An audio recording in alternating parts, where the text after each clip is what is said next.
Last year I was gone for a massive portion of the year off at the military, as college wasn't going to pay for itself. There I met a small bunch of people, who became the number one friends I think I'll ever have. One of them, who I'll call Amber, was probably the best. She was very frightened at what our job in the military was to be, along with a good portion of the trainees I was with.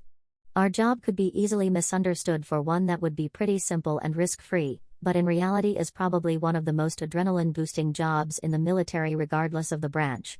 She was a star in our class, and was viewed positively by the leadership, but was super afraid of messing up when she was put in charge of these really big and important training missions that we would conduct. Out of sheer luck, I was always assigned to her, either by the leadership, or even chosen by her when the occasion occurred.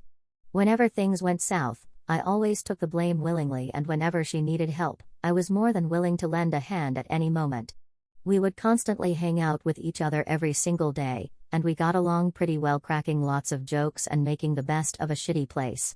Little by little, I think I realized I may have developed feelings for her, and I honestly did not know how to process it, as literally the day I left for boot camp, I left my girlfriend who was bedridden in the hospital, who needed to go into intensive surgery as soon as the doctors could.